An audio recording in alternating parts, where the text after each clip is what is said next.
with the only station that really rocks and does country and hip-hop and even some freestyle, because we're the radio station inside your brain, Matt. That's right. We're gonna always be here. We're gonna be inside your mind, much like what you're gonna experience. It's a slow death by the Flaming Groovies on WMRR.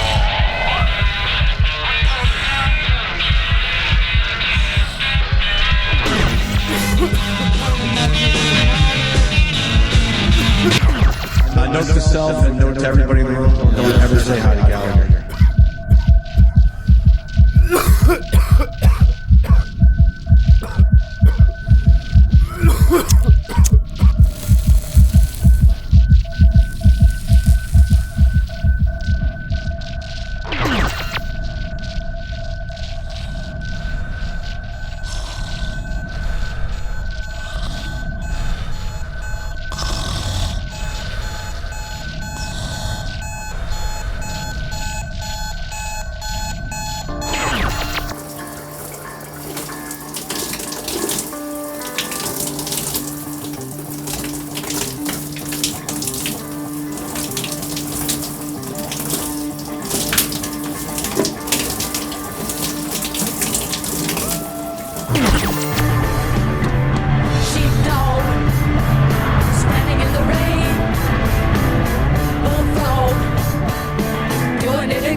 Actually, this is just a place for my stuff, you know?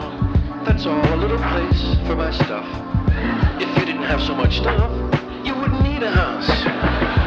You could just walk around all the time. My brain never really shuts up. It's pretty annoying, to be honest. It's like riding the express train that ends up going local, and then a mariachi band, a Showtime dance crew, and the person next to whose phone is blaring at any given time. I've spent the last 36 years of my life trying to figure out who the hell I am. So I'm gonna use this free-floating, existential, non-commercial radio station playing in my head called WMRR. You heard that asshole DJ at the top of the show. That guy, well, honestly, fuck that guy. But we'll make the most of it by doing what I do reasonably well. And that is tell you some stories. Some of these will be stories from my real life, some of these will be stories I've made up, and some of these will be based on things that I've been having in my head for way too long. Instead of moving physical things around from one place to another, I'm going to move these thoughts, stories, emotions, and ideas from my brain into this weird little machine that will hopefully make them feel as real to you as they did and do to me. It'll be weird, it'll be funny, and occasionally it'll be very, very sad. But isn't that what stuff really is? A collection of objects, feelings, and emotions that make you feel even more complex emotions and even a little PTSD. Speaking of which, let's go back to a simpler time. A time where I wasn't a successful, yet barely functioning raconteur with almost 2,000 YouTube subscribers, but more known for being Angry Matt, or more specifically, Fat Matt, the angry intern. This is the tale of me and my mortal enemy, Leo Gallagher.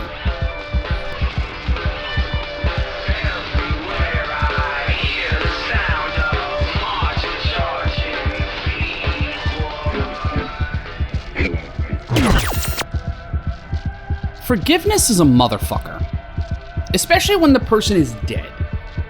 16 or even more years ago, when I was an intern for the Opie And Anthony show, I'd gotten into a pretty decent groove there in terms of being a back office intern, instead of being someone in the firing line within eye shot of the studio. I found my way mostly out of the chaos that would happen on the air. I'd been looked at as one of the more competent, if not combustible, interns on the staff, but Despite my occasional fountains of early 20s rage being utilized for the show airing across 2 continents and whoever was pirating it off the internet, I was also seen as one of the few people who excelled or didn't actually mind doing radio work, like production.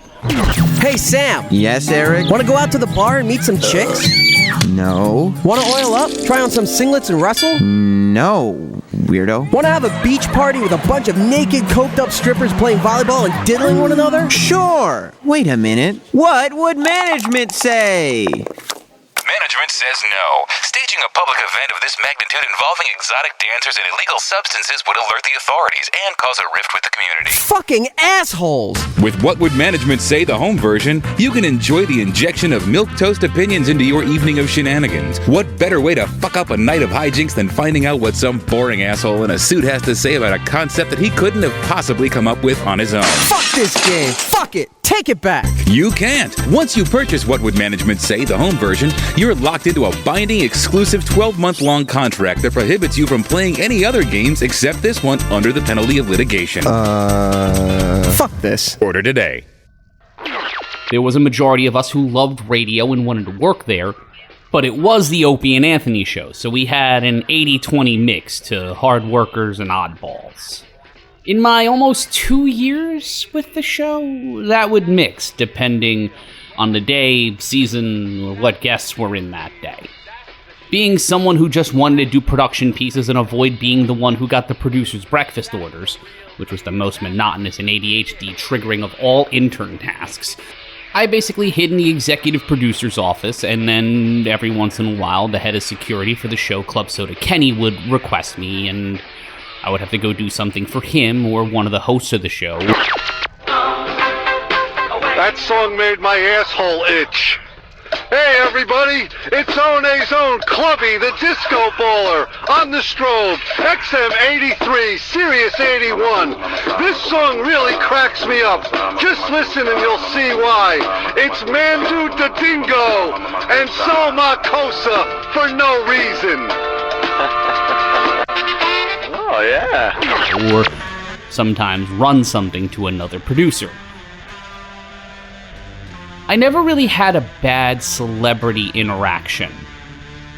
And then Gallagher showed up. Now I forget where in the run of his appearances on the show this was. And there was one day where it was a complete and total mess. I was out that day, thank God. But here was Gallagher. Someone who I'd grown up watching and kinda liked. In the 90s, you really didn't have a lot of stand-up comedy on TV, but he was one of the comics who came with your cable package if you grew up in the 90s, especially if you were like me, a latchkey kid with access to Comedy Central. They aired those specials at the same clip they aired Absolutely Fabulous, Pulp Comics, or any other show that was like Tompkins Square during the mid to late 1990s, and it seemed inordinate from the POV of a 6 or a 7-year-old. I really didn't get a lot of his jokes when I was a kid, mainly because I was a child and it was outdated Reagan-era economic or societal jokes, but then out come the gimmicks, and I remember chuckling because I was a small child. What does it do to let out?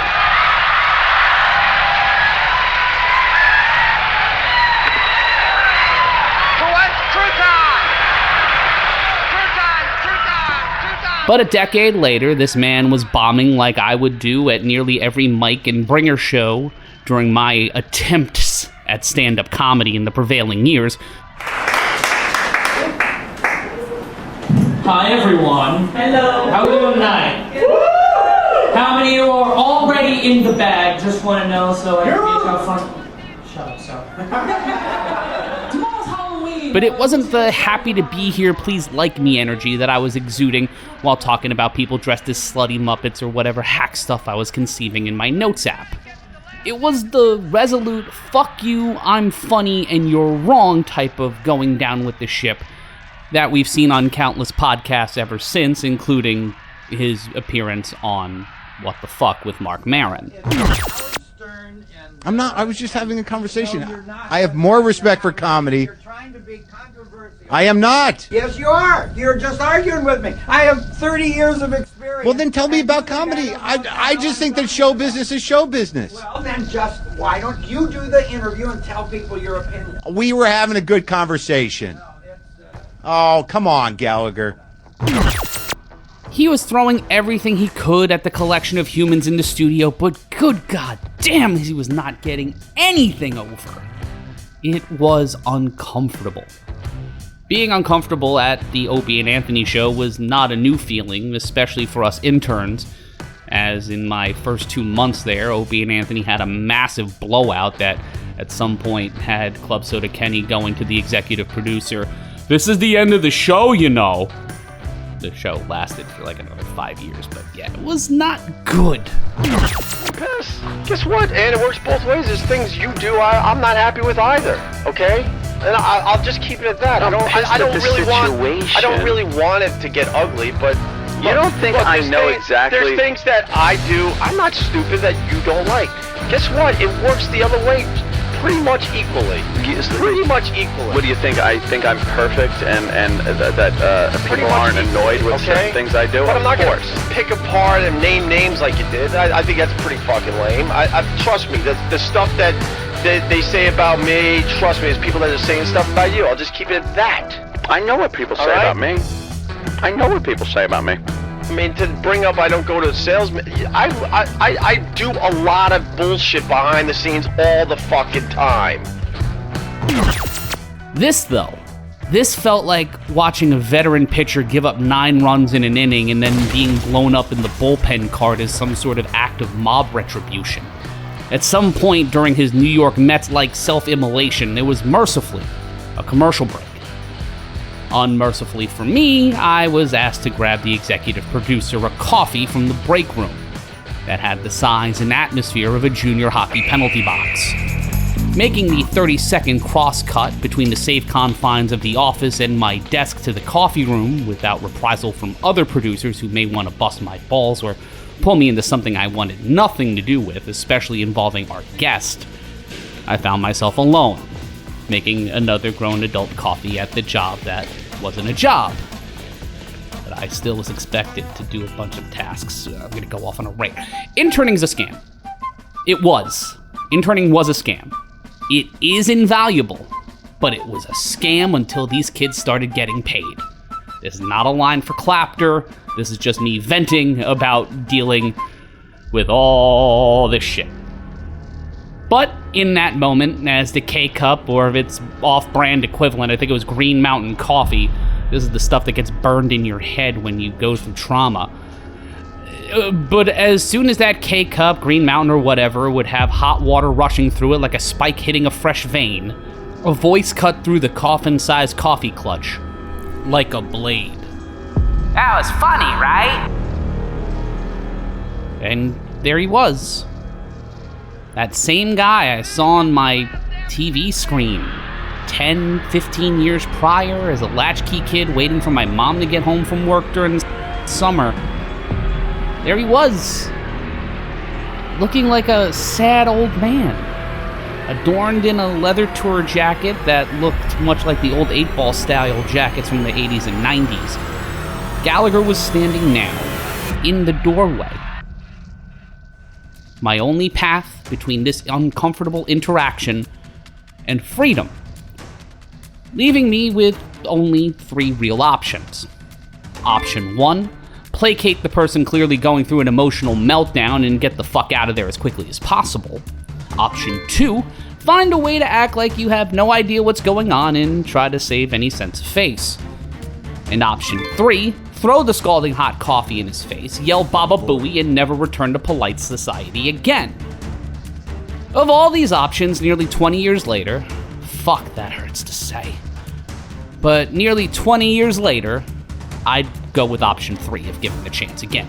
But I was trying to be nice and also just get the fuck out of there and not get involved with this crazy old man. But then he kept talking. What do you do here? I'm an intern, sometimes help write promos and production pieces. And in this one moment, in this instance, I fucked up. Note to self and note to everybody in the room, don't ever say hi to Gallagher. I fucked up bad.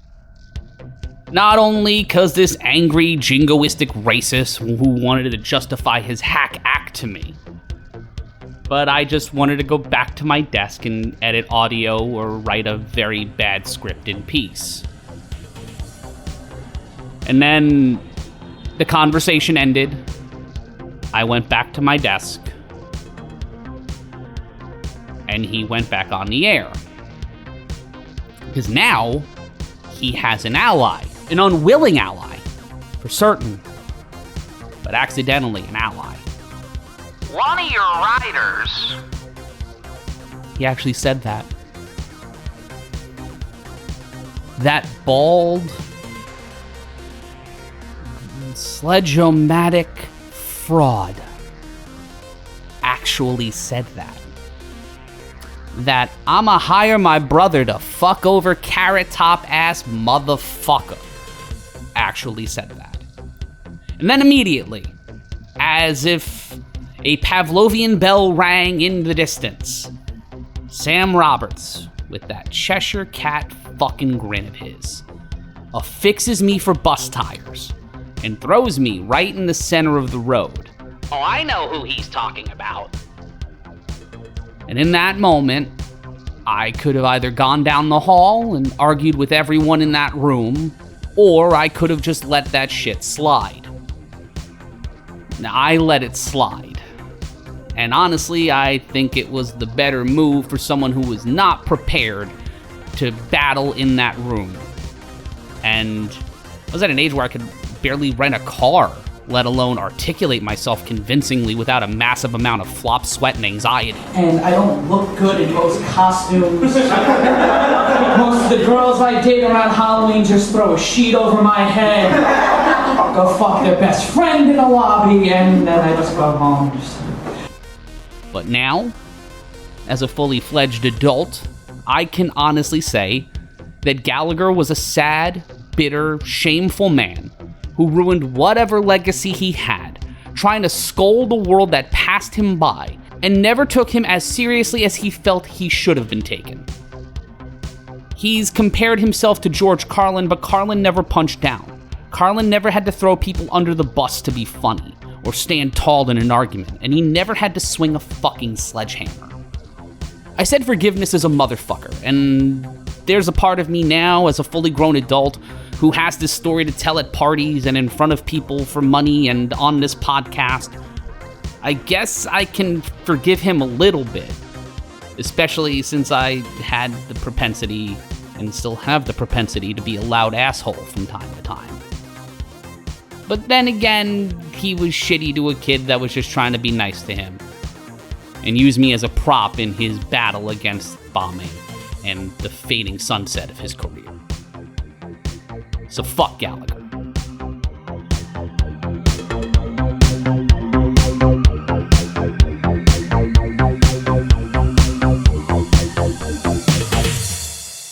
One of your writers.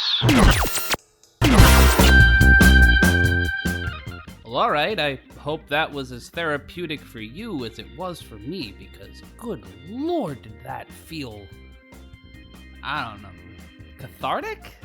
I don't know if cathartic, but it was pretty fun at the very least. Hopefully you like this and want to keep listening to it. If you are already a patron to the Historically Speaking channel, I'm going to shout you guys out. I want to shout out our newest patron, Rebecca Schaefer.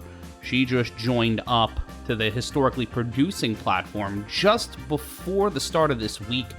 And then we've got Tricky Rex, that's Perry Vance, David Rodriguez, our friends over at the Bayside Armenian Society, Olive's mother, Richard Rabener, and Sweet Joseph of the Village. If you want to join them, you can join for free and hang out and get content every once in a while on patreon.com/historicallyspeaking.